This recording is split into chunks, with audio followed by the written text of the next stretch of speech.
Assalamualaikum warahmatullahi wabarakatuh. Innal hamdalillah nahmaduhu wa nasta'inuhu wa nastahdihi wa nastaghfiruh wa na'udzu billahi min shururi anfusina wa min sayyiati a'malina.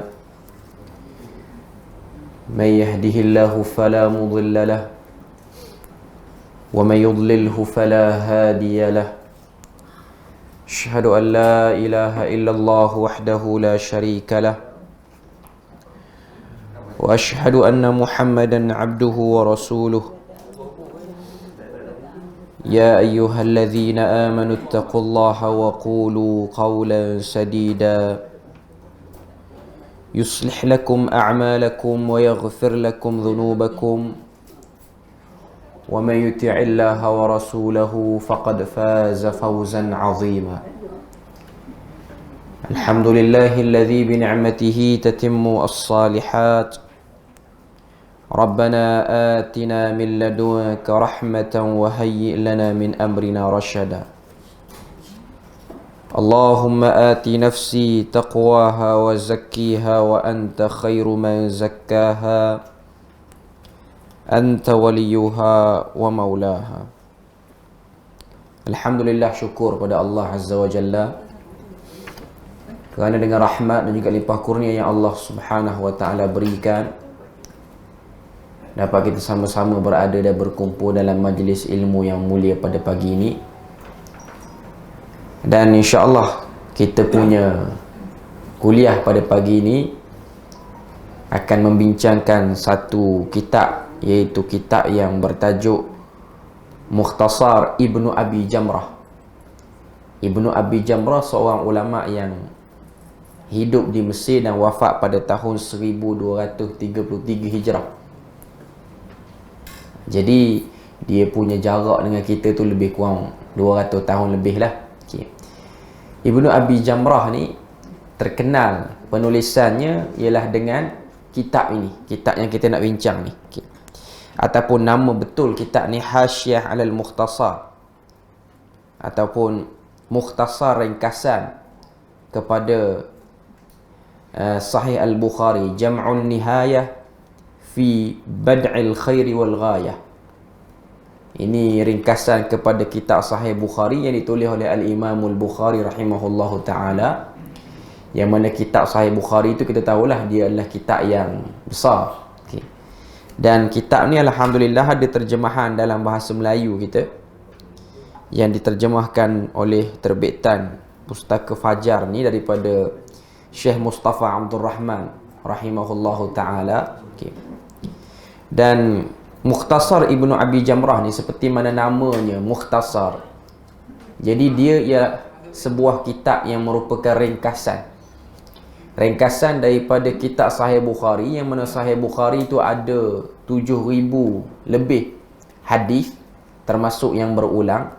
Dia ringkaskan, dia letakkan dalam kitab dia ni yang namanya Mukhtasar Ibnu Abi Jamrah ni. Lalu dia pilih-pilih daripada hadis-hadis yang banyak tu, daripada bab-bab yang banyak. Lalu adalah dalam kitab ni sekitar 294 hadis, maknanya 300 hadis lebih, hampir 300 hadis yang ada dalam kitab ni. Okay. Ini kitab dia lah, Mukhtasar Ibnu Abi Jamrah ni. Banyak kedai buku pun ada jual. Okay. Cuma untuk tidak kita kata apa sembang lebih panjang tentang pengenalan kitab ni, okay, saya terus nak masuk kepada hadis yang pertama.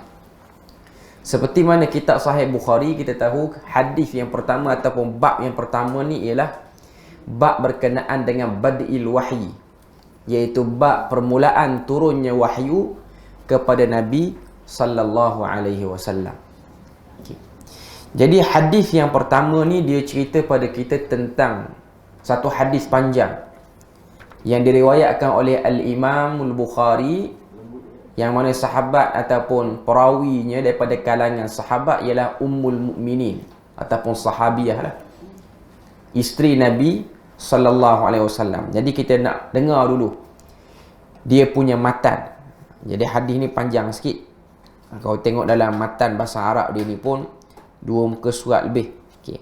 Kita baca sikit-sikit, lepas tu kita terjemah. Okey. An Aisyah ummil mu'minin radhiyallahu anha annaha qalat.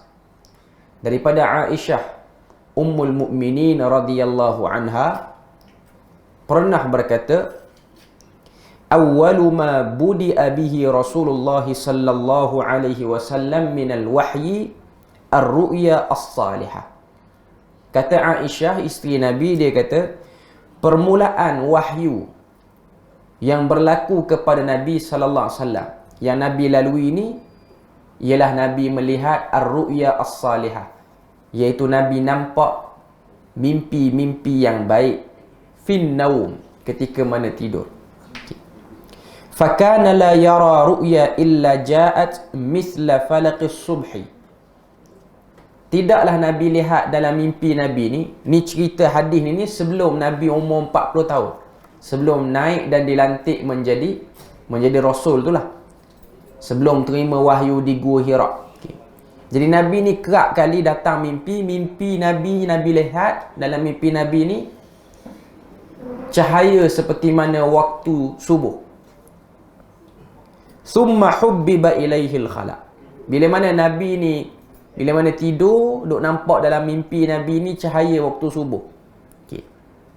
Lalu Nabi pun dimasukkan dalam hati dia oleh Allah Subhanahu Wa Taala ni al-khala, iaitu Nabi suka menyendiri.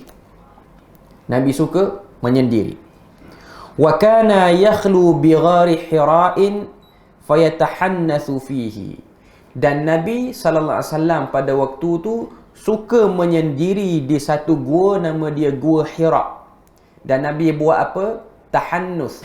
Tahannus ni maksud dia beribadah dengan cara ibadah yang masih lagi diamalkan oleh masyarakat Arab jahiliah tu, dan ia merupakan saki-baki cara beribadah tinggalan Nabi Ibrahim dan juga Nabi Ismail pada waktu tu. Sebab Nabi belum dapat syariat macam mana nak beribadah pada waktu ni. Okay. Jadi Nabi ni bila mana mari selalu cahaya subuh dalam mimpi ni, Nabi jadi suka duduk menyendiri. Hubbiba ilaihil khala. Okay. Sebelum pada tu, sebab apa jadi mimpi Nabi ni nampak cahaya waktu subuh? Okay. Pertama, waktu subuh ni lah waktu yang diberkati. Berdasarkan hadis yang banyak Nabi sebut, Allahumma barik li ummati fi bukuriha, ataupun burika ummati fi bukuriha. Ya Allah, berkatilah umatku yang keluar awal ataupun berpagi-pagi. Terjemahan dia lah yang biasa kita tengok. Okay. Ataupun sebahagian riwayat kata burika, dirahmati ataupun diberkati. Okay. Jadi nak tunjuk pada kita, Nabi ni awal-awal sebelum dia tahu dia tu Nabi, dia duk nampak benda tu, cahaya. Melambangkan kepada kita bahawasanya itulah yang akan Nabi dapat daripada cahaya. Okay. Lepas daripada duk kerap mimpi lagu tu, Nabi ni dia jadi tak mahu terlibat dengan orang kebanyakan. Nabi tak suka bersama dengan orang-orang Arab, masyarakat Arab jahiliah Quraisy khususnya pada waktu tu, yang mana mereka ni sibuk dengan amalan jahiliah.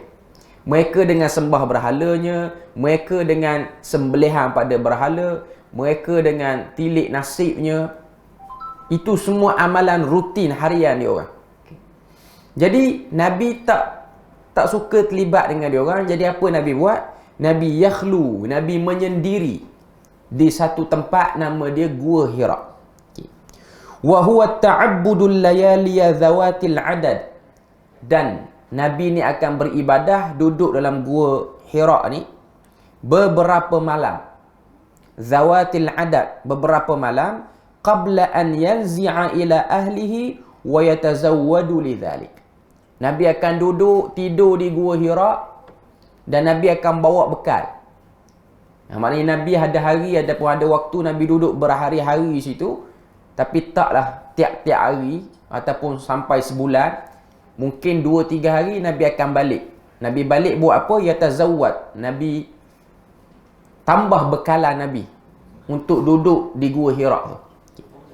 Para ulama sebut, Nabi ni jadi suka duduk di Gua Hira ni ketika mana?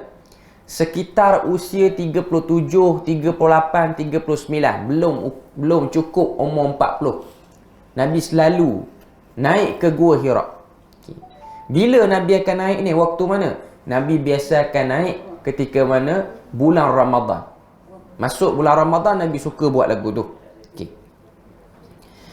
Thumma yarji'u ila Khadijah fayatazawwadu limithliha hatta ja'ahu al-haqqu wa huwa fi ghari Hira.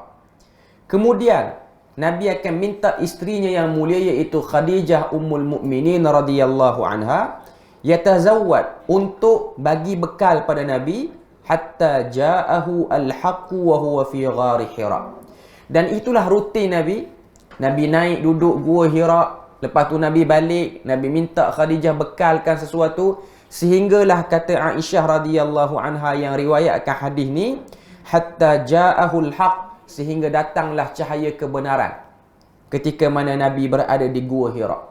Apa cahaya tu ataupun apa kebenaran tu? Faja'ahul malaku faqala iqra.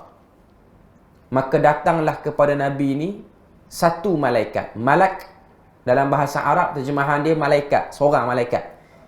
Cuma kita orang Melayu ni malaikat seorang pun kita panggil malaikat, ramai pun malaikat-malaikat kita panggil. Tapi Arab malaikah itu ialah jamak dah. Maknanya dah banyak malaikat. Seorang malaikat dia akan panggil malak. Datang satu malaikat. Dan malaikat tu buat apa dekat Nabi? Ni hadis pertama kita ni. Dia kata iqra. Dia kata bacalah. Qala ma ana biqari'in. Kata Nabi balah bila mana malaikat tu kata baca, maka kata Nabi ma ana biqari'in. Aku tak boleh, tak pandai baca. Qala fa akhadhani fa ghattani hatta balagha minni al-jahda. Kemudian dia pun pegang aku, dia tarik aku, fa akhadhani fa ghattani, lalu dia peluk aku hatta balagha minni al-jahda, sehingga aku rasa lemah, sesak nafas dengan sebab kena peluk dengan malaikat tu. Lepas kena peluk kali pertama tu, summa arsalani, dia lepaskan aku, faqala iqra, maka kata malaikat kali kedua, iqra, bacalah. Nabi pun jawab sama juga kali kedua ni, qultu ma ana biqari'in. Aku jawab, aku tak pandai, tak reti baca ni. Fa akhadhani fa ghattani ats-tsaniyah. Dia pun tarik aku, pegang aku dan dia peluk aku kali kedua sehingga sesak nafas. Hatta balagha minnil jahd. Sehinggalah aku jadi sesak, aku jadi lemah. Summa arsalani. Kemudian dia lepas pula aku. Ni kali kedua. Faqala iqra. Dia pun kata pula kali ketiga, bacalah. Faqultu ma ana biqari'in. Maka jawab Nabi, aku tak pandai baca. Fa akhadhani fa ghattani ats-tsalitsah. Dia pun tarik aku, dia peluk aku untuk kali yang ketiga sehingga aku sesak macam kali kedua dan pertama sebelum ni. Tsumma arsalani. Kemudian dia lepaskan aku. Faqala iqra bismi rabbikal ladzi khalaq. Lalu berkata Jibril malaikat pada waktu tu, bacalah dengan nama Tuhanmu yang telah mencipta. Khalaqal insana min 'alaq, yang mencipta manusia dari setitik darah. Walaupun perkataan alaq tu nak terjemah setitik darah dia tak tepat. Sebab alaq ni ialah embrio yang tergantung dalam rahim perempuan. Sebab perkataan alaq tu maksudnya sesuatu yang tergantung. Sebab kalau tengok penciptaan manusia ni, dia memang bila mana nutfah air mani tu dah bercantum dengan ovum semua, maka dia akan menghasilkan alaq ataupun embrio. Maknanya dia something yang tergantung, sesuatu yang tergantung dalam rahim perempuan. Sementara nak tunggu kepada proses seterusnya sehingga jadi manusia tu. Iqra wa rabbukal akram. Bacalah dan Tuhan kamu itu memuliakan ataupun maha mulia. Faraja'a biha Rasulullah sallallahu alaihi wasallam yarjufu fuaduh. Bila mana Nabi terima 5 ayat awal ni, maka Nabi pun cepat-cepat turun daripada Gua Hira dalam keadaan hati Nabi ni getar ataupun hati Nabi ni takut. Saya nak cerita, nak sebut sini. Kenapa dipeluk Nabi tu oleh malaikat sampai 3 kali? Sini banyak hikmah yang para ulama sebut. Antaranya yang pertama, ialah supaya Nabi itu sedar Nabi ini sedang didatangi oleh satu orang malaikat dalam keadaan realiti. Nabi tak didatangi dalam keadaan mimpi ataupun alam lain. Tak. Beza sebelum ni Nabi hanya nampak dalam mimpi je. Benda-benda pelik tu dalam mimpi. Ni tak, ni realiti. Dalil kata realiti apa? Nabi rasa lemah, Nabi rasa sakit badan Nabi kena peluk. Tu yang pertama. Untuk mengelakkan Nabi rasa Nabi sedang berkhayal. Nak jadi Nabi ni sedar. Ini realiti, ini betul-betul. Okay. Lepas daripada tu, yang kedua kata para ulama, antara sebab dipeluk Nabi tu, sebab Nabi ni nak terima Quran. Quran ni sifat dia pula berat. Allah Ta'ala sebut, inna sanulqi alaika qawlan thaqila. Kami akan berikan kepada kamu kata-kata yang berat.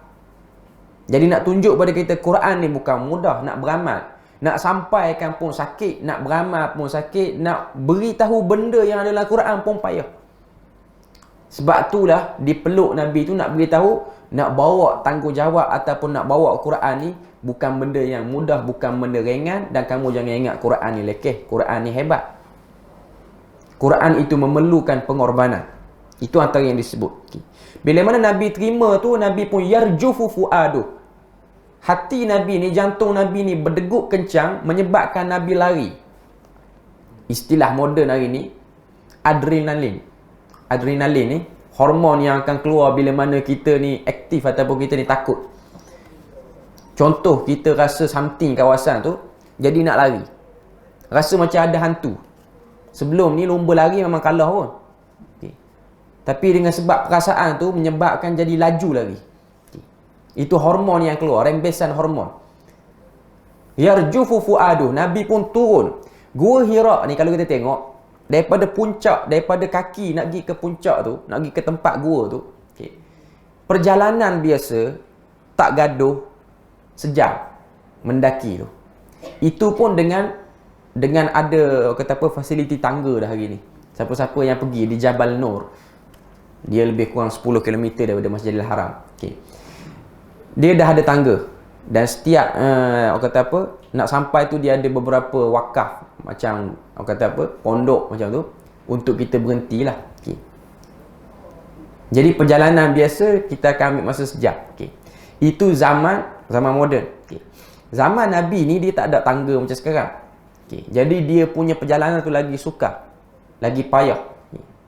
Bukan senang lah nak naik gua Hira ni. Okay. Yang duk buat tangga tu pun tak pasti sama ada pihak Kementerian Pelancongan dia ke yang buat ataupun orang lain yang buat. Cuma pengalaman saya pergi, yang duk buat tu orang Pakistan duk buat. Okay. Tak ada orang suruh dia buat, dia pun pergi belilah simen satu beg, dia pun kucar semen situ, dia pun duk buat. Lepas tu mari orang Malaysia boleh, minta RM10, RM20. Kata nak buat tangga ni. Orang tak suruh pun buat. Okay. Tak apalah, dia nak buat, senang kita nak naik. Okay. Dan naik tu pun bukanlah menjadi kemestian syarat sah pada umrah pun. Cuma orang ada tenaga naik. Ya. Orang tak ada tenaga, tak apa, tak naik pun. Dia tak jadi benda wajib pun. Cuma ada orang dia nak naik, dia nak tengok. Dia nak puas hati dia, nak tengok. Oh, sini rupanya Nabi terima wahyu. Tak ada masalah. Cuma naik nak pergi berebut, nak pergi semayang sama macam orang lain, itu tak betul. Sanggup tunggu, sanggup terajang orang, sanggup pitah orang sebab nak solat situ. Tak ada kelebihan pun. Solat di Masjidil Haram lagi banyak pahala pada solat di Gua Hira tu. Itu memang Nabi sebut dah. Cuma kadang-kadang kita ni perasaan terbawa-bawa dan tengok orang. Jadi penyakit tengok orang solat, kita solat je tu. Okay. Tempat dia tak luas pun, nak boleh masuk tu pun payah. Sebab ada orang yang bersungguh. Saya pernah banyak kali bawa orang pergi umrah. Ada sebahagian orang yang dah berusia 60, 70, ada yang nak naik, sanggup naik. Okay. Kalau dia nak naik untuk dia puaskan hati nak tengok tempat Nabi, tak apa. Tapi kebanyakannya naik sebab dia ada rasa nak beribadah situ. Saya kata beribadah di Masjidil Haram lagi baik. Jangan kita letihkan badan nak daki orang kata apa, bukit tu, lepas tu balik hotel sembahyang jemaah lagi tak turun. Kacau aku tu. Punya nak naik sembahyang sunat atas tu. Sebab dia punya view tu dia akan direct nampak Kaabah. Taklah direct. Kita hanya akan nampak menara jam tu je sebenarnya pun. Okay. Cuma ada orang, dia terpedaya tengok orang. Jemaah-jemaah negara lain ni dia suka. Jemaah Indonesia apa semua, dia naik, dia solat, dia berebut situ. Tak ada apa pun. Cuma nak naik. Cuma kalau rasa naik tu rasa macam ada something, itu tak betul. Tak ada apa pun. Kita duduk dalam masjid tu, sepatutnya perasaan kita lagi besar berbanding kita duduk di gua tu. Just nak pergi tengok tempat bersejarah tu tak apa. Okay. Nabi turun dalam hadis ni, fadakhala ala Khadijah binti Khuwailid. Maka Nabi pun pergilah, sampailah depan rumah Nabi. Nabi masuk dalam rumah Nabi. Nabi pun kata kepada Khadijah, isteri Nabi ni, Nabi kata, zammiluni. Wahai Khadijah, tolong selimutkan aku. Selimutkan aku dengan sebab apa? Dengan sebab aku rasa tak sedap badan. Aku jumpa satu benda pelik. Atas bukit tadi, di Gua Hira ni, aku jumpa satu makhluk pelik ni, bagi aku arahan suruh baca. Aku malas baca, aku tak baca. Akhirnya dia peluk aku sampai aku lemah. Dia jadi, dia kata apa? Nabi tengah terfikir, apa benda yang kena pada Nabi ni? Bahasa Arab, bila mana kita sebut zammil, dalam Quran kan dia ada surah Al-Muzammil. Surah Al-Muzammil ni maksud dia apa? Orang Melayu terjemah, bahasa Melayu terjemah, orang yang berselimut. Okay. Tapi kalau kita cari dalam Quran ni, dia ada dua surah yang terjemah lebih sama. Sama je. Al-Mudaththir pun orang berselimut, Al-Muzammil pun orang berselimut. Dia mesti ada beza, dia tak boleh terjemah sama. Apa maksud Muzammil, apa maksud Mudaththir? Muzammil maksudnya selimutkan.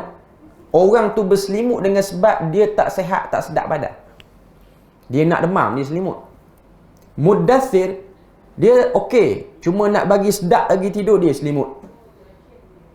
Hujan, sejuk elok, duduk dalam rumah, pukul 1 tengah hari, tapi hujan. Suruh orang bagi selimut tidur. Sebab apa? Demam ke? Tak, nak bagi lena sedap lagi. Okay. Itu Mudaththir. Mudaththir ni hati tak rasa takut, tenang, ambil selimut, lagi sedap dia tidur. 1, 6 baru bangun. Hujung tak masuk maghrib ke. Okay. Bagi sedap. Muzammil ni dia tak boleh tidur. Dia badan dia rasa sakit. Nabi ni. Okay. Sebab zaman tu dia tak ada Panadol. Tak ada lah Nabi kata, Khadijah beri Panadol 2 pening kepala tengok malaikat tadi. Tak ada. Sebab tu cara nak bagi hilang kebah tu. Nak bagi hilang rasa tak tenang tu. Okay. Fazammiluhu, maka diselimutilah Khadijah tu, dia selimutlah Nabi. Hatta zahaba anhu ar-raw', sehingga hilanglah rasa gementar, rasa takut, rasa getar dalam hati Nabi. Tenang sikit Nabi ni. Faqala li Khadijah, lalu berkata Nabi kepada Khadijah, wa akhbaraha, dan Nabi beritahu pada Khadijah al-khabar, tentang berita ataupun benda yang dia tengok di Gua Hira tadi. Nabi pun kata pada Khadijah, laqad khashitu ala nafsi, wahai isteriku, aku rasa bimbang terhadap diri aku ni. Sebab apa bimbang? Sebab aku takut aku ni kena sampuk kot. Sebab aku tak join orang sembah berhala sakan macam orang lain. Takut berhala marah pada aku sehingga dia murka pada aku, dia hantar malaikat ataupun hantar makhluk apa, kacau aku di Gua Hira. Itu terjemahan bahawa kita nampak dia punya situasi tu. Nabi kata laqad khashitu ala nafsi, aku bimbang. Sebab kita dah sebut tadi kan, Nabi dia tak join ni amalan-amalan sembah berhala ni, tak join. Nabi bersosial lah dengan orang Arab Mekah tu. Cuma bila mana orang ajak, okey, jom kita pergi sembah Al-Lata, Al-Uzza, okey, jom kita pergi tengok orang sembelih sekian-sekian depan berhala, Nabi tak minat tu. Nabi rasa agama lagu ni cacar merbah ni bukan agama lagu ni. Okay. Cuma Nabi nak cakap, Nabi malah nak berurusan sangat dengan Arab pada waktu tu. Sebab Nabi pun tak tahu dia tu wakil lagi. Okay. Jadi Nabi ni duk bimbang, ke betul sembah berhala ni? Aku duduk jauh pada berhala ni, aku kena teruk. Orang lain tak kena macam aku. Okay. Faqalat lahu Khadijah. Lalu Khadijah bila mana dia dengar Nabi sebut lagu tu, Khadijah pun kata, kalla wallah, demi Allah. Tidak demi Allah. Isteri dia ni kata. Isteri dia ni belum Islam, tak tahu apa. Dia tak jumpa kat malaikat pada waktu ni. Dia kata, Ma yukhzikallahu abadan. Allah Ta'ala tak akan hina orang macam kamu. Takkanlah Allah Ta'ala nak sampuk, nak bagi satu benda buruk kena pada kamu. Okay. Sini saya nak sebut. Waktu ni tidak ada lagi istilah kalimah syahadah la ilaha illallah, kalimah tayyibah, tak ada. Okay. Cuma pada waktu ni, sumpah bagi orang Arab ni ialah wallah, demi Allah. Duk sebut dah demi Allah ni. Okay. Sebab ada orang, dia macam pelik. Kata kafir ni demi Allah semacam. Okay. Dia macam ni. Isu musyrikin Mekah ni, kalimah Allah ni bukan satu kalimah yang asing bagi dia orang. Dalil dia, ayah Nabi pun Abdullah nama. Okay. Cuma dia orang dalam konsep penyembahan terhadap Allah ni, dia orang wujudkan wakil-wakil lain yang menjadi perantara antara dia orang dengan Allah, iaitu berhala. Sebab kita kena tahu sini, mereka ni ialah orang yang hidup selepas Nabi Ibrahim dan juga Nabi Ismail. Sakibaki ajaran Ibrahim dan Ismail tu ada. Jadi kalimah Allah bukan benda pelik. Ayat Quran pun ada sebut, Allah Ta'ala kata, wala in sa'altahum man khalaqas samawati wal ard fayaqulun Allah. Sekiranya kamu tanya, wahai Muhammad, kepada mereka ni yang duk sembah berhala ni, Abu Lahab, Abu Jahal apa semua ni, dan semua-semua yang ada ni, siapa buat langit bumi? Mereka akan jawab Allah. Mereka akan jawab lagu tu. Cuma yang jadi problem mereka ni, mereka wujudkan wakil-wakil lain. Bila mana ada masalah, kita pergi minta dengan wakil ni, kita tak direct dengan Allah Ta'ala. Kita minta dengan Hubal, kita minta dengan Al-Lata, Al-Manah, Al-Uzza ni. Sebab pihak-pihak ni lah yang akan bawa doa kita pada Allah Ta'ala. Dia orang wujudkan cabang lain untuk berurusan dengan Tuhan. Sedangkan Allah Ta'ala tak wujudkan pun cabang-cabang tu. Tak wujudkan pun wakil-wakil tu. Itulah yang disebutkan sebagai kesyirikan kepada musyrikin pada waktu tu. Bukan mereka tak percaya Allah. Bukan Nabi kata, sembahlah Allah. Tak percaya Allah. Allah ni apa benda. Tak. Mereka tahu Allah tu dah biasa dah. Cuma bila mana Nabi kata Allah Ta'ala tak perlu pada wakil, itu problem. Allah Ta'ala tak berhajat pada berhala ni. Itu yang problem. Allah tu bukan benda yang asing bagi dia orang. Jadi Khadijah ni dia sebut, wallahi ma yukhzikallahu abada. Demi Allah, Allah Ta'ala tidak akan menghinakan kamu. Innaka latasilur rahim. Sesungguhnya kamu ni orang yang suka menyambung tali silaturrahim.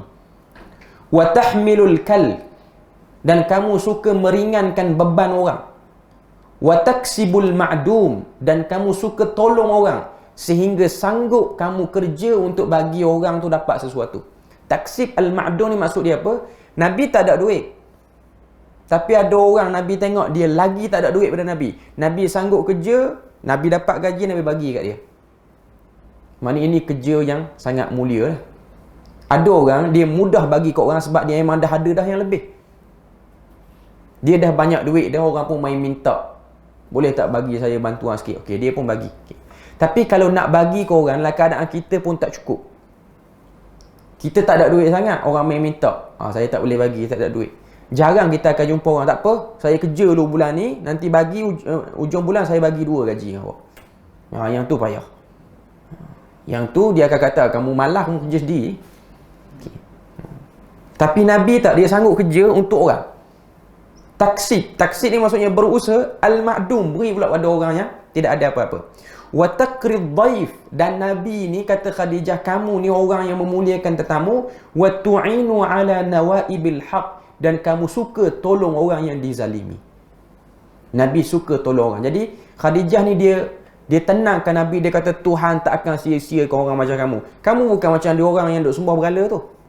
Walaupun yang tu semua sakan sembah berhala, tapi yang tu semua tu kalau berniaga tipu orang. Yang tu pun kalau dapat peluang nak tipu orang, dia akan tipu orang. Kamu tak sembah berhala dan kamu tak tipu orang.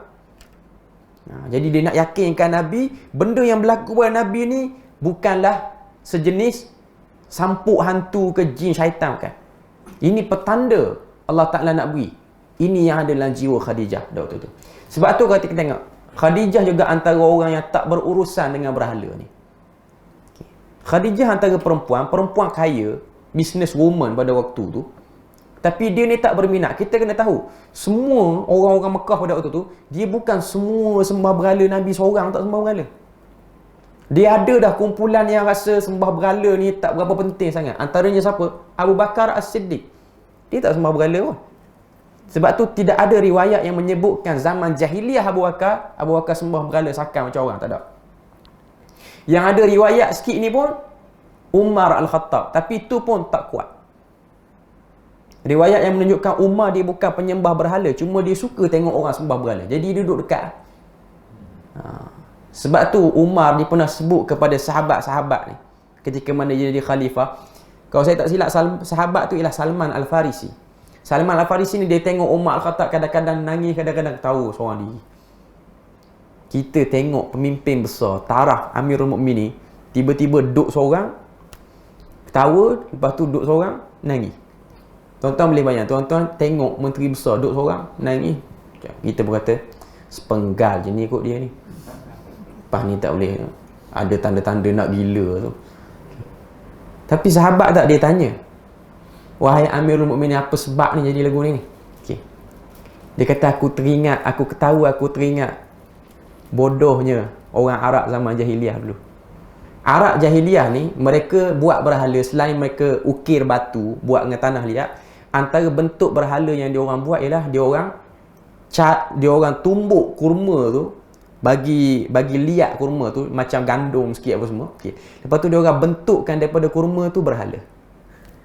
Jadi berhala tu daripada isi kurma yang telah ditumbuk. Okay. Diorang dah bentuk.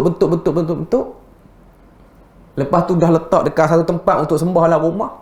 Sampai waktu lapar, dia ambil tangan berhala tu. Lapar dia kata. Lengah-lengah duk buat comel-comel, dia lapar. Telio pula tengok. Okey. Tengok cantik pula berhala ni ambil. Okey. Maka kata Umar kata, aku ketawa kerana benda tu, bodohnya duk sembah. Akhirnya yang sembah itulah yang kamu makan. Okey. Maknanya Umar melihat benda tu ketawa. Dan Umar menangis kata, kalau tak datang Nabi, kita kekal bodoh lagu tu. Kekal lagu tu. Kalau tak datang Nabi ni, kita ni tak jadi orang-orang yang dibilang sebagai orang-orang yang hebat. Kalau tak datang Nabi, Umar tak akan jadi pemimpin. Kalau tak datang Nabi, Umar tak akan mampu menjatuhkan Rom dan Parsi, tak mampu. Jadi itu bahagian daripada orang kata apa, riwayat yang sebut Umar, dia tengok. Adapun dia terlibat dengan benda-benda tu, tak banyak riwayat sebut. Okay. Dan Abu Bakar ni, orang-orang lain ni, dia tak terlibat. Maknanya kumpulan sahabat Nabi ni, mereka ni bukanlah penyembah berhala yang tegar, bukan. Mereka bukan penyembah. Mereka adalah 2-3 orang yang dulu memang jenis penyembah berhala. Tapi riwayat tu tak banyak sangat. Kita pun bukan nak sebut riwayat tu. Okay. Cuma nak sebut zaman Nabi ni, kita jangan faham Nabi seorang je yang tak sembah berhala. Dah ada waktu tu kumpulan yang rasa tak berapa betul dengan ajaran ni. Okay. Jadi Khadijah dia kata lagu tu lah pada Nabi. Dia kata Allah Ta'ala tidak akan hinakan orang macam kamu. Okay. Maka kata Nabi, fantalaqat bihi Khadijatu hatta atat bihi Waraqah bin Naufal. Maka aku dan juga Khadijah telah berangkat untuk pergi berjumpa dengan satu orang lelaki yang bernama Waraqah bin Naufal bin Asad bin Abdul Uzza. Dia ni salah seorang ahli kitab yang beragama Kristian, yang boleh berbahasa dengan bahasa Ibrani, bahasa kitab-kitab lama. Dan dia ni Ibna Ammi Khadijah, iaitu sepupu Khadijah. Anak pak menakan Khadijah, maknanya sepupu Khadijah lah. Okay. Wa kana imra'an qad tanassar. Dalam hadis ni kata, dia ni seorang lelaki yang telah menjadi Nasrani, tanassar fil jahiliyah, pada waktu jahiliyah. Maknanya zaman jahiliyah ni, dia tu tak join sembah berhala. Dia pilih untuk menganut agama Kristian. Wa kana yaktubul kitab al-Ibrani. Dan dia ni orang yang pandai menulis dan pandai baca dengan bahasa Ibrani. Pandai buat lagu tu. Fayaktubu minal injili bil Ibraniyah. Dia pun menulis kitab Injil dalam bahasa Ibrani. Kalau kita tengok, kitab-kitab yang terdahulu ni, dia bukan bahasa Quran. Dia bukan bahasa Arab lah macam Quran. Okay. Dia bahasa lain. Ada yang kata Taurat dulu bahasa Ibrani. Lepas tu Injil ni bahasa Syriani. Ni bahasa-bahasa yang sudah pupus orang yang cakap dengan bahasa tu. Melainkan bahasa Ibrani ataupun Syriani ni, dia dah dicampur aduk keluar bahasa lain. macam bahasa Parsi, macam bahasa orang-orang Yahudi hari ni.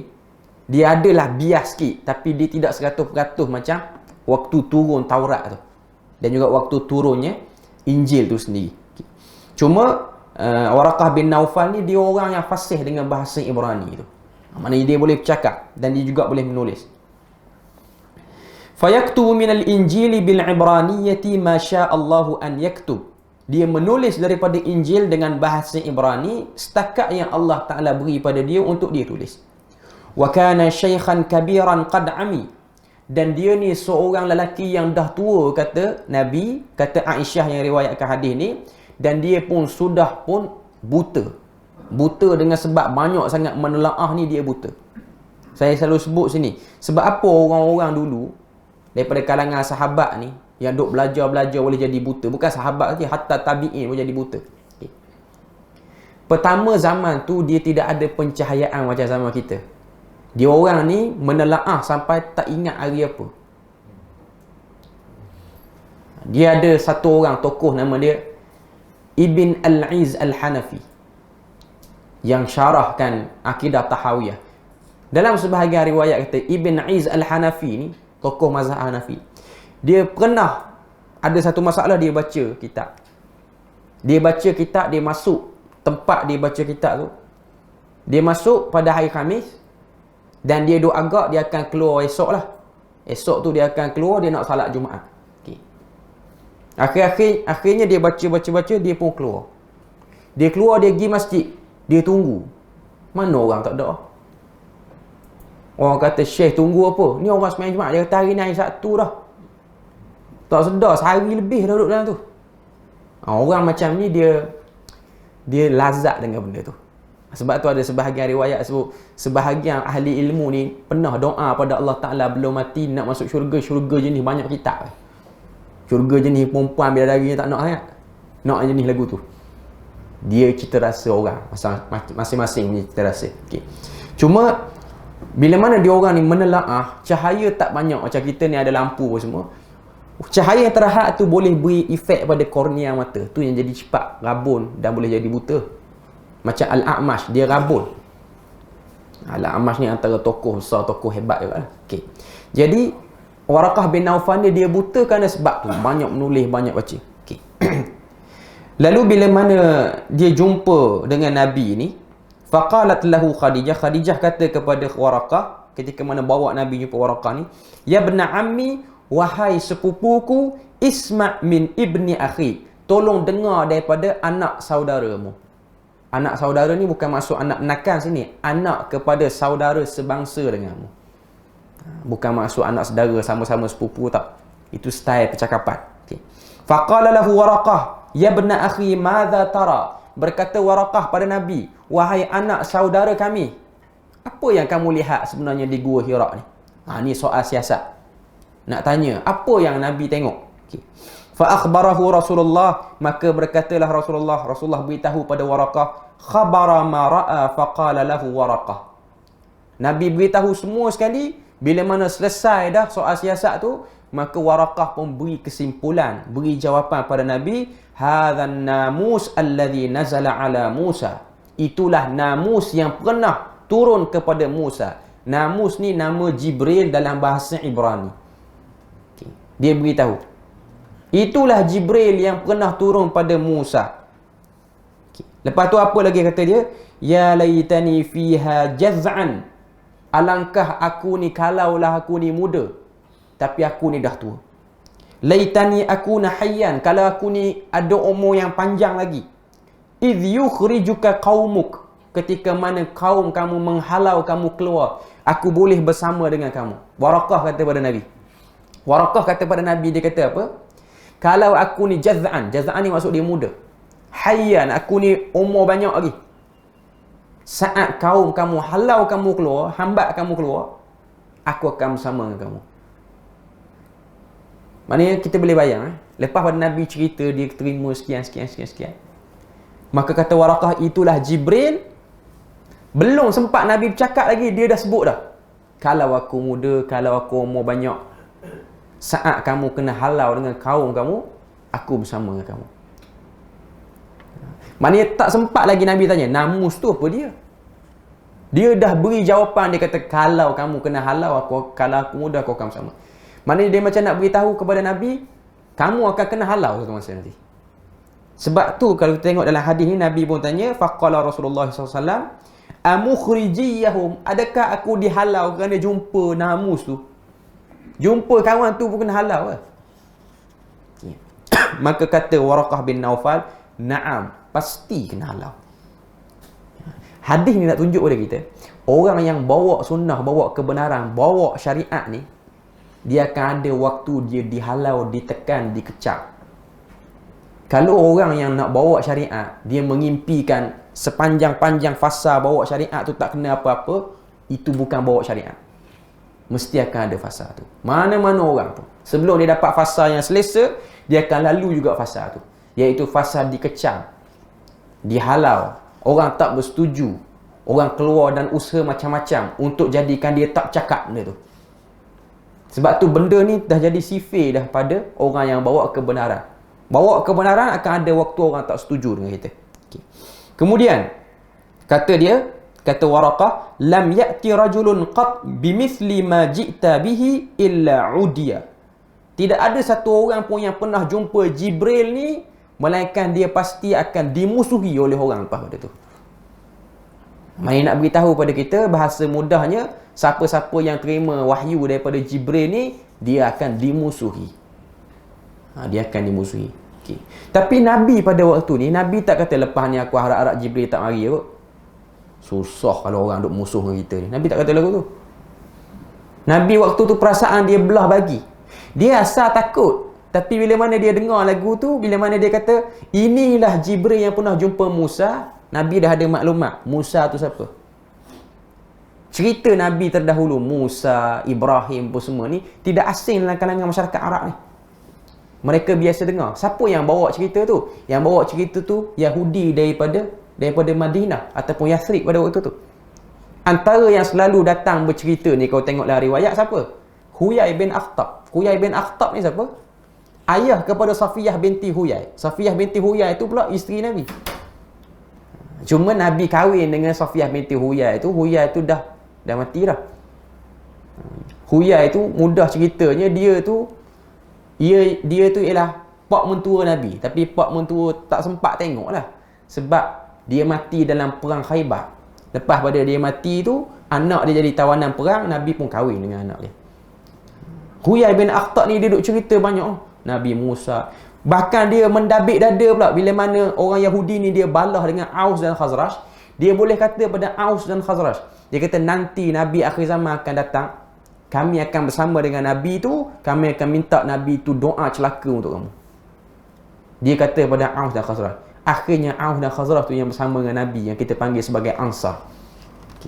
Sebab kau tengok, bila mana Abu Jahal, Abu Lahab, dia orang tak tahan dah dengan Nabi duk cakap tentang dakwah, Nabi bercakap tentang tauhid apa semua ni, dia orang pun pergi tanya ahli kitab Yahudi. Antara yang dia orang pergi tanya ialah Huyai bin Akhtab. Pergi tanya Huyai. Dia kata ada satu orang lelaki di Mekah ni, nama sekian-sekian, keturunan sekian-sekian, duk bercakap, duk mengaku Jibril duk jumpa dia. Huyai bin Akhtab pada waktu tu dia tahu dia dengar benda tu, muka dia berubah. Sebab apa muka dia berubah? Sebab orang Yahudi duk berangan Nabi akhir zaman ni daripada kumpulan dia orang. Duk berangan Nabi akhir zaman ni mesti grup kita. Tiba-tiba Nabi akhir zaman tu daripada kalangan orang yang mereka pelekehkan, iaitu Arab. Maka Huyai bin Akhtab kata, itulah Rasulullah. Dia sebut itulah Nabi, tapi muka dia dah berubah. Start pada itulah Yahudi dia bermusuh dengan Nabi. Alasan dia apa? Alasan dia sebab Nabi itu bukan bangsa daripada bangsa Bani Israel ataupun Yahudi. Ini perangai Yahudi lah. Apa saja benda yang dia tak puas hati, dia akan bermusuh. Okay. Sebab tu dalam Quran Allah Ta'ala sebut, man kana aduwan li Jibril fa innahu nazzalahu ala qalbika biiznillah. Sesiapa yang menjadikan musuh terhadap Jibril, sesungguhnya Allah Ta'ala yang memilih Jibril untuk hantar sesuatu ke dalam hati orang tu, iaitu Nabi. Sebab orang Yahudi ni punya teruk perangai suka balah, Bukan setakat balah dengan orang yang dia nampak je. Dia sanggup balah dengan malaikat yang tak nampak lah. Yahudi ni dia ada satu konsep bermusuh dengan Jibril. Sebab apa? Jibril inilah yang bawa azab Bani Israel jadi lintang pukang. Balah dengan malaikat tak ada faedah pun, tak benar kita. Okay. Tapi nak beritahu, teruklah cara dia orang fikir tu. Malaikat pun boleh buat balah. Yang tak nampak pun dia orang sanggup laknat. Apatah lagi yang nampak ni, memang dia orang tunggu masa nak bunuh lah. Sebab tu ada sahabat, dia tanya Nabi, ya Rasulullah, aku nak berkawan dengan Yahudi dan juga Kristian. Tolong beri pada aku panduan. Hadis ni riwayat Ad-Darimi. Nabi kata nak berkawan dengan Yahudi, silakan berkawan dengan Yahudi.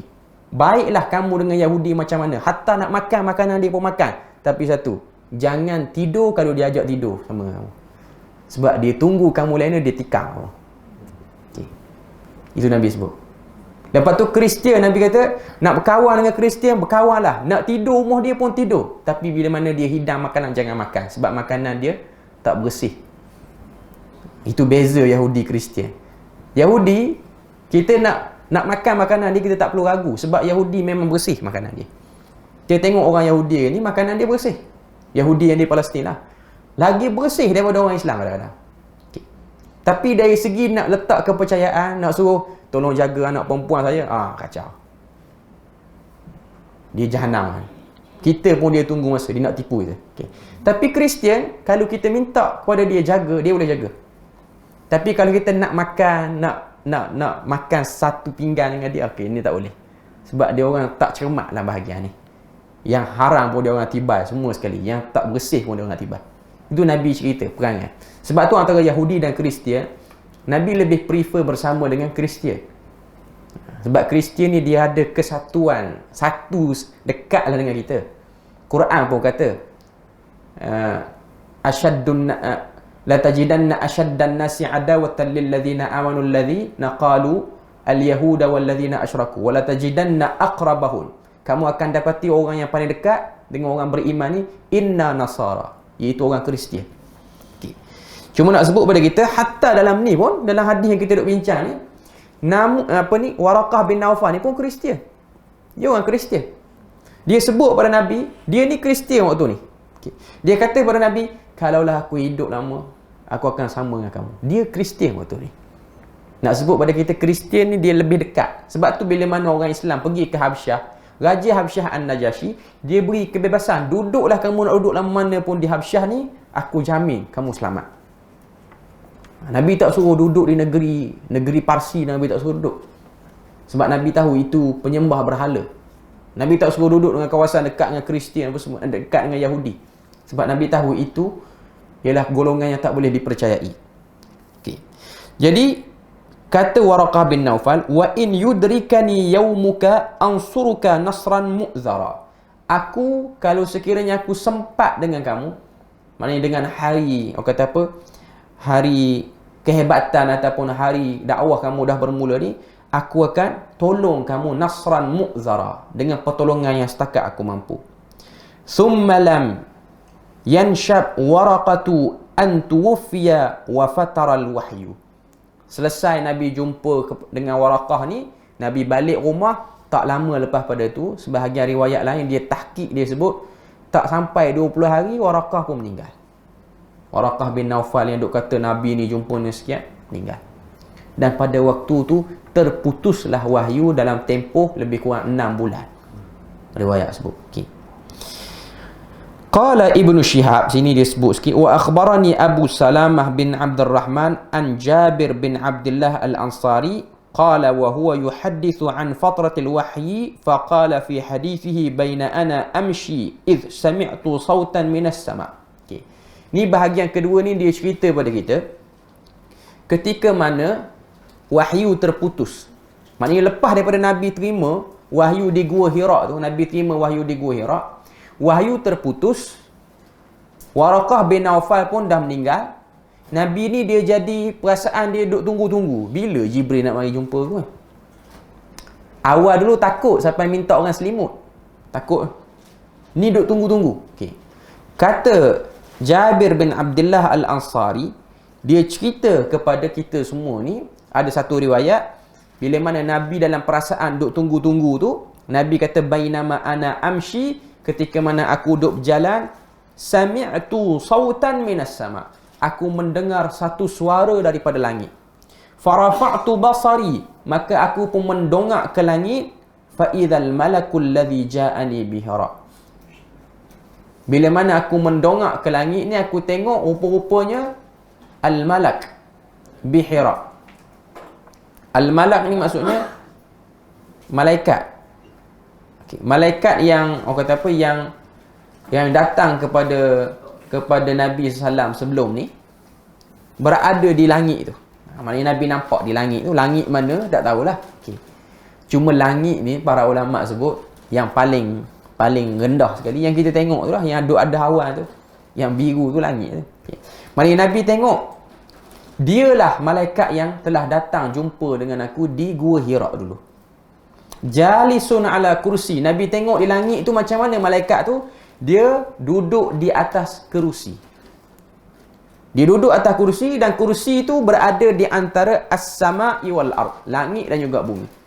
Maknanya kursi tu taklah berada atas bumi betul. Tak juga rapat tinggi sangat ke langit. Di antara kedua tu. Okay. Kita nak bayang hadis ni pun susah lah, sebab ni yang Nabi je nampak. Dan kita pun tak payah tunggu, kita tak nampak lah benda ni. Kita tak ada peluang. Macam kita tunggu nak naik ke langit, tak ada. Ayah pin je yang tunggu boleh naik ni. Okay. Tak ada. Ini benda-benda yang tak perlu kita nak khayal. Macam Isra' Mi'raj tak perlu khayal. Tak perlu khayal. Perjalanan Nabi alam barzakh tak perlu khayal. Sebab benda tu tak berlaku. Yang kita boleh nak khayal ni perjalanan pergi haji boleh lah, pergi umrah boleh. Sebab memang kita dituntut duk buat yang tu. Okay. Jadi bila mana Nabi tengok sebelum ni takut, rindu nak jumpa Jibril ni, tengok kali kedua ni jiwa tak kuat juga. Dalam hadis ni sebut fara'ibtu, aku pun datang rasa gementar balik. Faraja'tu, aku pun berlari balik ke rumah. Lalu aku kata kepada Khadijah, zammiluni. Kali kedua pula minta suruh selimut balik. Fa'anzalallah, maka Allah Ta'ala menurunkan wahyu yang seterusnya. Ya ayyuhal muddathir, qum fa'anzir, wa rabbaka fakabbir, wa thiyabaka fatahhir, war rujza fahjur. Turun wahyu yang seterusnya, iaitu surah Al-Muddathir. Wahai orang yang berselimut kerana keselesaan. Ayat ni merujuk kepada Nabi waktu duk tunggu wahyu tu. Kan lepas pada jumpa Jibril di Gua Hira yang kena peluk tu, jumpa Waraqah meninggal. Nak boleh dapat wahyu tu sekitar 6 bulan. Riwayat paling sikit kata 6 bulan. Nabi ni tidur sedap. Tidur tu berangan. Bila Jibril nak mari? Mari Jibril duduk atas kursi, duduk antara langit dan bumi ni, takut balik Nabi. Turun ayat, ya ayyuhal muddathir, wahai orang yang tidur dalam keadaan selesa, qum fa'anzir. Habis dah tidur lagu tu, bangun dan beri peringatan. Turun je ayat ni pada Nabi. Start pada tu Nabi bukan jenis orang yang kuat tidur dah. Bukan kuat tidur. Nabi sebelum tu pun bukan kuat tidur. Maknanya Nabi ni bukan jenis orang yang tidur dalam keadaan tidur nyenyak. Lepas pada Nabi terima ayat ni, tidaklah Nabi itu tidur, melainkan Nabi tidur dalam keadaan duk fikir tentang dakwah ni. Nabi tidur. Tapi Nabi tidur tu dalam hati Nabi ni duk fikir. Setakat mana, sejauh mana. Walaupun ada riwayat sebut Nabi ni kadang-kadang tidur sampai mengeruh. Ada. Tapi tak ada lah selalu. Tiap-tiap malam bunyi lagu tu tak ada lah. Okay. Keletihan seorang Nabi. Itu biasa. Okay. Cuma tidur Nabi ni bukan tidur yang kata apa kerana hawa nafsunya. Nabi tidur kerana Nabi tidak tidur. Sebab tu ada sebahagian ulama kata Nabi tidak tidur melainkan Nabi tu tertidur. Bukan Nabi nak tidur. Tapi tak tepat jugalah. Sebab Nabi sebut anam. Aku pernah ada rasa nak tidur, aku tidur. Cuma Nabi tidur dia tak melampau. Dia tak ikut hawa nafsu. Okay. Turun ayat seterusnya daripada surah Al-Muddathir ni. Qum fa'anzir. Allah Ta'ala kata bangunlah wahai orang yang berselimut. Fa'anzir. Berilah peringatan. Berilah peringatan kepada orang. Beri inzar. Inzar ni maksud dia apa? Ancaman.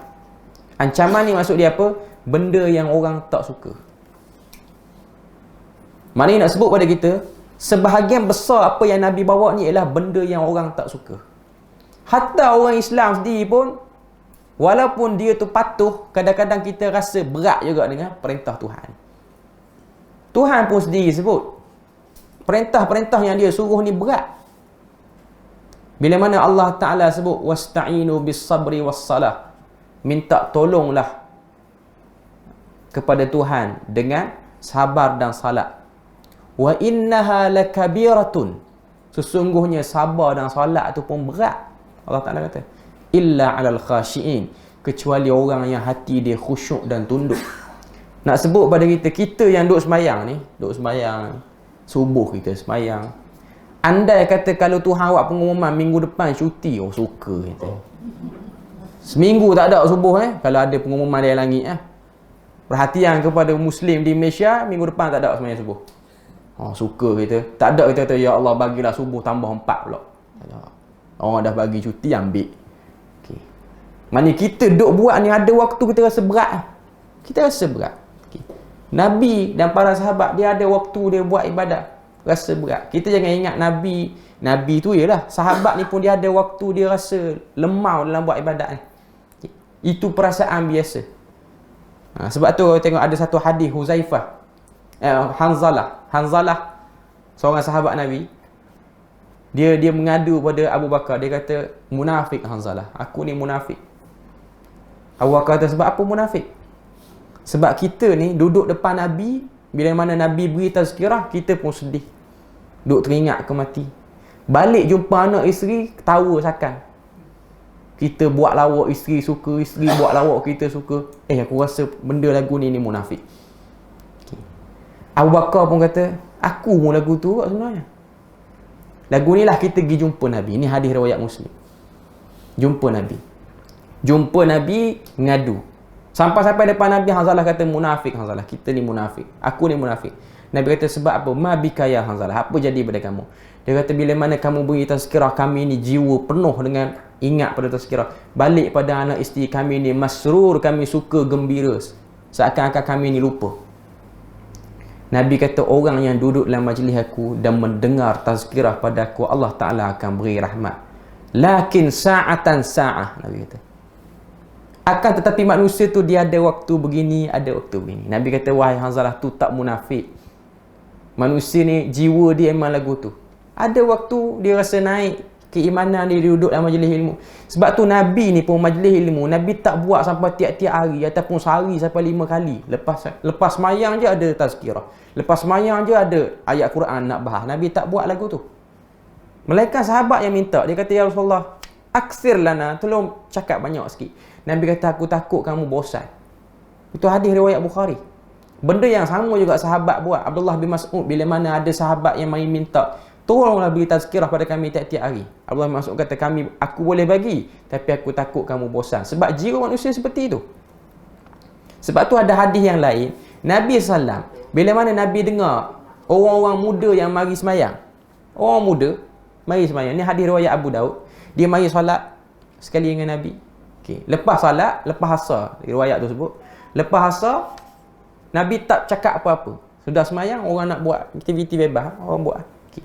Cuma ada sebahagian jemaah yang muda-muda ni, dia tak balik ke rumah tu. Dia duduk di tepi-tepi benda masjid tu, batas masjid, duduk lepak situ. Okay. Lalu dengar suara sebahagian budak muda ni, bada'a yudandin. Yudandin ni maksud apa? Macam nyanyi bersyair di hujung masjid. Abu Bakar pun kata, suara syaitan mana yang duk bunyi tu? Bagi kau tu. Okay. Tak bagi diskaun dah. Suara syaitan tu bagi. Padahal kawan tu baru semayang kot. Syaitan apa main semayang? Cuma nak kata sensitifnya Abu Bakar dengan benda-benda lagu tu. Nabi kata, da'hum, biarkan, hati ni perlukan kegembiraan. Nabi kata. Tapi bukanlah sampai bawa gitar, bawa gendang naik atas masjid tu, tak lah. Cuma sekadar nak bersyair, duk teringat lirik-lirik syair yang kita dengar tadi.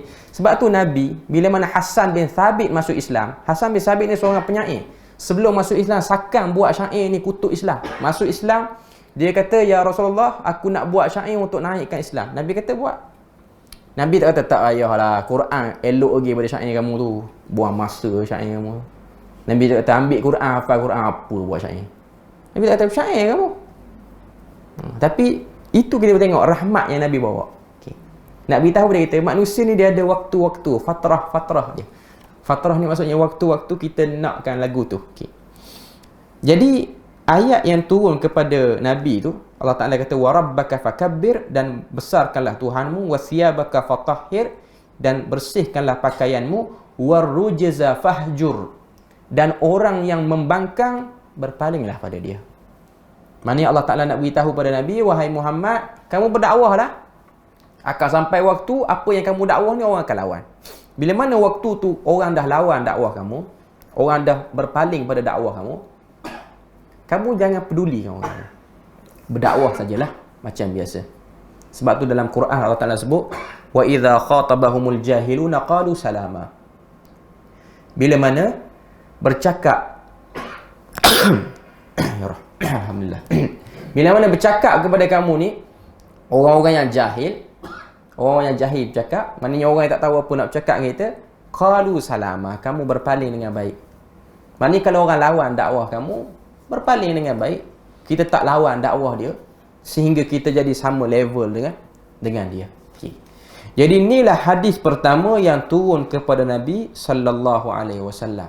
Hadis yang cerita pada kita, hadis pertama dalam kitab ni yang cerita pada kita apa yang turun pada Nabi, yang disebut sebagai Bada'il Wahyi. Jadi kitab kita ni, Mukhtasar Ibnu Abi Jamrah ni, dia mulakan dengan hadis ni. Dan hadis ni antara hadis yang paling panjang lah kot dalam kitab ni. Tak ada lah hadis lain yang lebih panjang daripada tu. Lepas-lepas pada ni, hadis yang seterusnya dia lebih ringkas. Okay. Cuma nak sebut, dia nak cerita pada kita sini, apa sebab dia start dengan hadis ni? Nak cerita pada kita, pentingnya kita sedar wahyu ni dia turun pada langit. Wahyu ni daripada Allah Ta'ala. Dan konsep wahyu ni, kita ada satu kaedah saja untuk wahyu. Dengar, terima. Dengar, terima. Dengar, faham, terima. Kita tidak ada kaedah. Dengar, faham, okey, fikir dulu nak terima, tak ada. Bahkan Quran ancam pula orang yang dengar, faham, lepas tu ambil separuh, tinggal separuh. Konsep yang dia nak beritahu dalam kitab kita ni ialah hidup itu di bawah lembayung wahyu. Hakikatnya kita berada di bawah wahyu. Akal kita ni mesti di bawah wahyu. Bukan akal kita sama taraf dengan wahyu sehingga akal kita timbang. Okay, wahyu ni rasional tak rasional? Tak ada. Okay. Dan nak tunjuk pada kita, payah juga untuk kita ni sentiasa konsisten dengan wahyu ni, payah. Sebab berat. Tengok Nabi nak terima pun berat. Okay.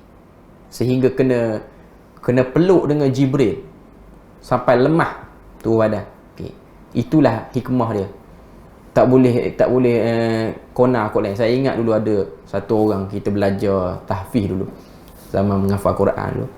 Ada satu orang guru Quran ni, dia memang hafal Quran tapi kadang-kadang dia tak faham hadis tu, kita kena tahulah. Okay. Dia kata, saya denda awak semua ni, saya ikut Jibril. Ayat sedap.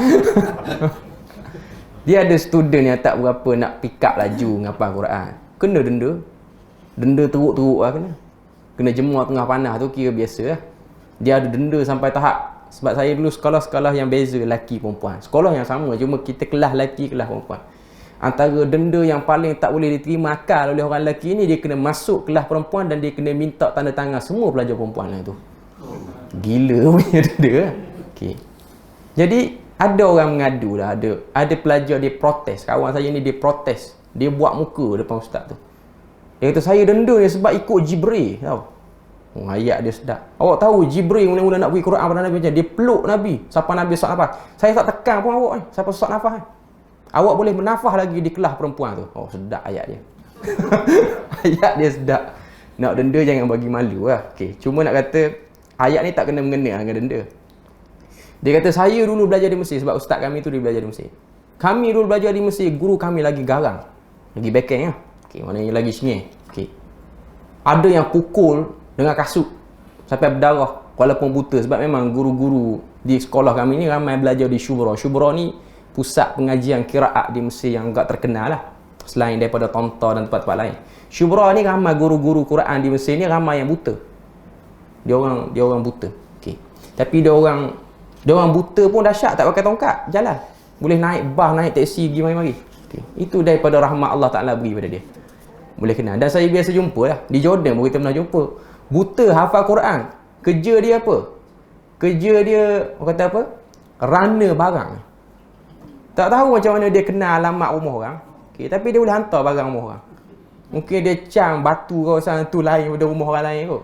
Tapi setakat saya guna khidmat dihantar kitab tu, sampailah kitab tu rumah kita. Tak ada sampai rumah Kristian mana tak sampai. Sampai rumah kita betul. Tapi dia tu hafal Quran lah. Dia kata dia hafal Quran habis. Okey. Itu rahmat Tuhan beri. Tapi guru-guru yang mengajar tu dia garang. Okey. Ustaz saya ni dia janggut lebat. Okey.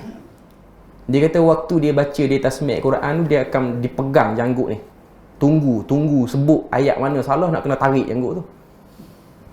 Maknanya balik tu janggut jadi luruh banyak daripada kelas lelaki tu. Sebab kena tarik dengan guru tu. Tu okey ada yang kena tampar dengan selipar. Sebab orang Arab, budaya dia masuk dalam masjid, dia bawa selipar macam orang di Mekah atau di Mesir. Macam kita tinggal kat luar. Selipar Arab bukan macam selipar kita ringan. Selipar dia kerah. Dia kena tampar sampai piuh dia sampai ke ujung sana. Itu benda biasa. Cuma dia nak guna alasan tu nak kata Jibril buatkan Nabi lagu tu. Tu tak kena. Jibril bukan denda Nabi waktu tu. Jibril tak denda Nabi. Cuma Jibril ada misi lain. Bukan Jibril kata Muhammad bangun berdiri naik atas kursi ya. Ada.